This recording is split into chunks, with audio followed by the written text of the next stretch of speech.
I was sitting at the kitchen table when my wife came home from grocery shopping. She saw the legal pad on the table in front of me and the pen in my hand and asked, "What are you doing?" "I decided to take you up on your challenge." "I don't remember any challenges." "Remember last week when we were reading those stories on that internet site?" I commented on how bad some of them were and said even I could do better than that. "You said I couldn't. You said I didn't have a creative bone in my body." "I guess I did say that, but my comment was basis on what I know about your grades when we were in school. You always got B's and C's on your papers in classes that required written reports, and you got a C on the paper you had to do for business research and report writing. Well, I think I can do better." "Whatever. Come help me bring the groceries in." I helped her bring the bags in and helped put some of it away, and that sat back down at the table to write. As she was preparing dinner, she asked, "What's it about?" "I'm not telling. I'll let you read it when I'm done and you can critique it before I post it to the site." I didn't think it would be too hard. Yes, all the stuff I did in colleagues didn't get great grades, but then I didn't expect them to. I only did what I had to do to get by in those classes. I didn't want to be there in the first place, but I was more or less blackmailed into it by my parents. Dad wouldn't let me come to work in the family business unless I had a bachelor's in business management. I'd worked there after school and during the summers since I was 13, and I wanted to work there when I got out of high school, but Dad said no. "Not without the degree. That is a must for you to come to work here full-time." So I sucked it up and went, got the degree, and went to work in the family business. I looked down at the pad, picked up my pen, and started. "My name is Matthew Barnum. I am an aircraft mechanic for a major air carrier, and I'm married to Sandra Barnum. Sandra is an office manager for an insurance company. Sandra and I have been together for a little over 11 years, 9 of them married. We met in our sophomore year in college, and for me, it was love at first sight. For Sandra, not so much. It took me 3 months to get a date with her. We clicked. On our 7th date, we made love for the first time. After that, we were a steady couple and usually made love 2 or 3 times a week, at least until the summer between our sophomore and junior years. I had a summer job working for my Uncle Bill, who owned a landscaping company. I was working 10 and 12-hour days, Monday through Saturday. As a result, I could rarely date Sandra during the week. After 3 weeks of only seeing me on Sundays, Sandra started dating other guys. When I bitched about it, I was told to live with it or lose my Sundays. It was a defining moment in our relationship. I've already said that when it came to Sandra, it was love at first sight, so I gave in rather than lose her altogether. I didn't realize it at the time what a mistake that was. It showed her that as far as I was concerned, she could get away with a lot, and I would let it go. It was 3 weeks later on a Friday, and I had only put in 6 hours before calling it a day because of heavy thunderstorms. I called Sandra to see if she would go out with me that night, and she told me she already had a date. I hung up on her without saying another word. I called it around to see if anything was happening and found out there was a party at Mike Matson's place. I called it and found out I was welcome, so I decided to go. Bad move on my part. I walked in just in time to see Sandra embrace and then kiss Andrew Moore. Then they moved out onto the makeshift dance floor where Sandra molded herself to Matson as they slowly danced to the song. Matson had both hands on her waists and was pulling her tight against him. Sandra had her arms around his neck and pulled his face down and gave him a hot, lingering kiss. When the song ended, they seemed reluctant to pull away from each other, but when they finally did, Sandra saw me. She said something to Andrew and then headed my way. I turned, walked away from her, and left the party. She might have had my number as far as stringing me along went, but I'd be damned if I was going to stick around while she made out with someone else. The weather wasn't bad on Saturday, so I ended up putting in a 12-hour day. I had learned not to waste my time calling Sandra on Saturday evening to set up a date for Sunday because she would be out dating someone. Normally, I'd call her on Sunday around 10 and arrange to do something that afternoon and evening. But that Sunday morning, I didn't call. One thing to know she was dating when I wasn't available, but it was something else all. Together to know she was making out with her dates. If the heat I'd noticed between her and her date was any indication, they probably made love, too. That planted a bad thought in my mind. According to what Sandra told me, she didn't date any one guy for more than 4 dates. The question I was asking myself, after seeing what I saw at Matson's, was Sandra made love to all of them? If she was, I could be in trouble, as we usually made love on our Sunday dates. I thought maybe getting tested for STDs might be a good idea, thinking that since Sandra didn't hear from me on Sunday morning, she might call me I got the hell out of the house and stayed gone all day. When I came home in time for dinner, my mom told me that Sandra had called twice and wanted me to call her when I got home. I waited until I finished eating dinner to call her. She went right at it. "Why didn't you call me this morning?" "I just figured, given the way you were making out with that guy last night, that I'd been replaced." "We've already had this talk, Matthew. I'm not staying home on prime date nights just because you can't make it." "I know, and I accepted it when I thought they were just platonic dates. But what I saw last night was way, way beyond platonic. I thought we had something special, Sandra, but I'm not so sure anymore." "Don't be talking like that, Matthew. We do have something special. We need to talk, baby. I don't care how late you work tomorrow, but when you get off, come see me. Will you do that?" "I guess I can." "Promise me?" "Okay. I'll be there when I get off."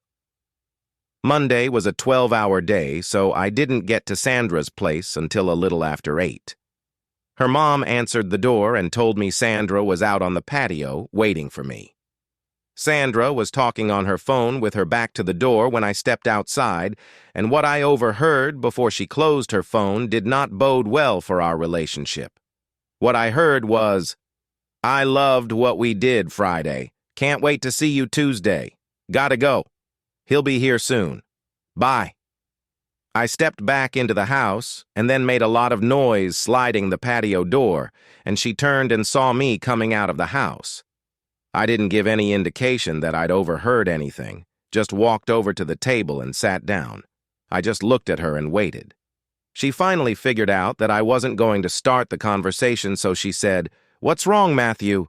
You agreed to my dating when you couldn't get the time off." That is when I thought those dates were things like going to the movies and maybe a milkshake at Harry's after, or maybe a party like Matson's where you would dance and socialize with our friends. Simple stuff. Behaving like you were still my girl, not like what I saw at Matson's. The way you swapped spit with that guy and let him run his hands all over your body without you even trying to stop him pretty much told me that if he hasn't made love to you yet, he will soon. Nor exactly the way I was expecting my girl to behave in front of my friends. That's a rotten thing to say to me. If the shoe fits. Maybe you had better just leave. That would probably be best. After what I saw and not knowing whether or not that's the way you are with all your dates, I'm thinking it might be a good idea to get myself tested.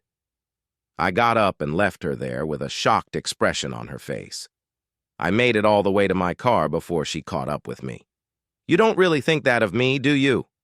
"What I saw Friday night was pretty raw, Sandra. I don't want to take any chances." I got in the car and drove off with her standing there watching me go. I did get tested and I came out clean, but I never called Sandra and let her know. We avoided each other for a little over a week, and then on a Thursday, while I was eating lunch in the student cafeteria, Sandra came up to my table, sat down, and said, "You didn't call me on Sunday." "No need." "You aren't being fair, Matthew. Why do you expect me to sit home 6 days a week because of your job?" "Maybe because I look at it as on-the-job training." "What the hell does that mean?" "Maybe it is to prepare you for what you might have to do after you get married and your husband has a job that keeps him working late." That is just silly. Being married is different than going to school. Maybe the way you look at it, but not the way I do. You've known all along that I intended to ask you to marry me after graduation, and you have led me to believe you would say yes. You know that my major is aviation maintenance management, and when I graduate, I'll have my aircraft and power plant license. My goal is to work for an airline and work my way up. The odds are damn good that if I do get on with an airline as a new hire, I will get the worst shift and the worst days off. If you can't handle my working hours now, how do you expect to handle my working swing shift, 3 to 11, with Tuesdays and Wednesdays for days off? That's different. I'll be working too, and we will do what we have to adjust to our circumstances. That's in the future, if we have one. Right now, we have to survive as a couple, and I'm not sure that we can given what I now know your dates are like.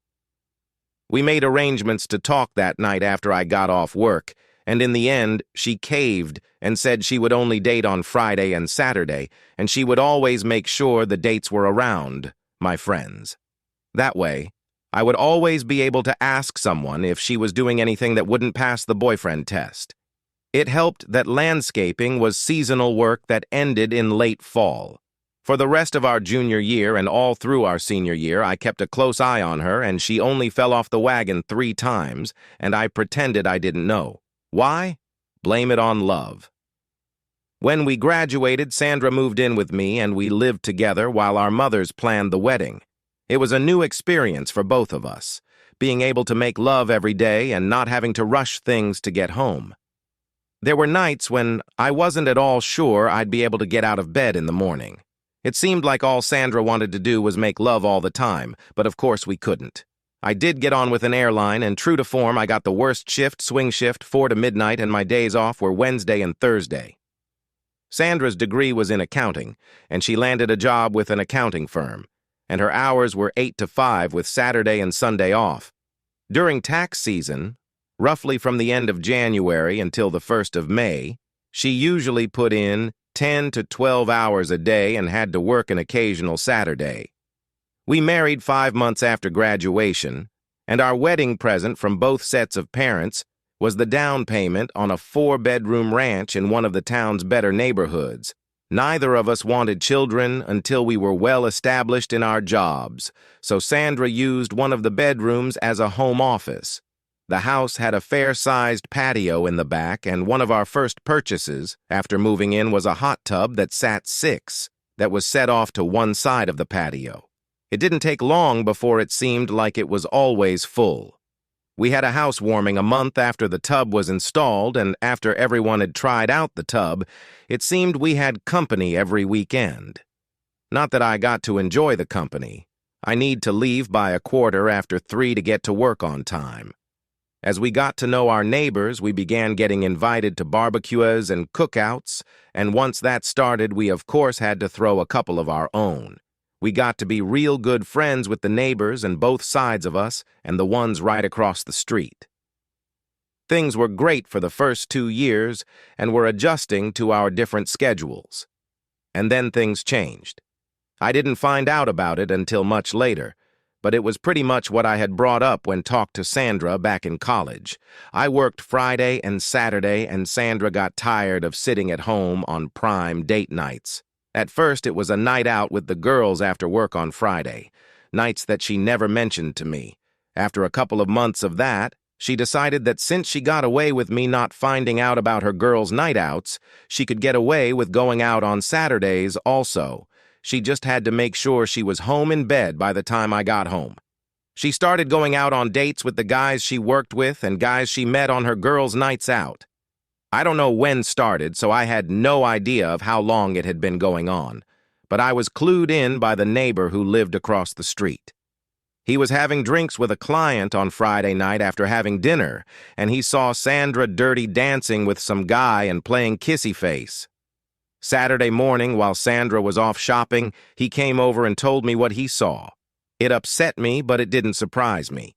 He told me his brother was a cop who did part-time work on his days off as a private detective, and his brother's days off were Friday and Saturday. He said his brother's rates were 25% of what a full-time private detective would charge, so I told him to put me in touch. All it cost me to have him on Sandra from Friday when she got off work until she went home, and on Saturday, from the time I left for work until she went home, was $600, and it was worth every penny. Friday. When Sandra got off work, she headed straight to a bar, and she had no sooner sat down on a bar stool than she had a guy buying her drinks and dancing with her.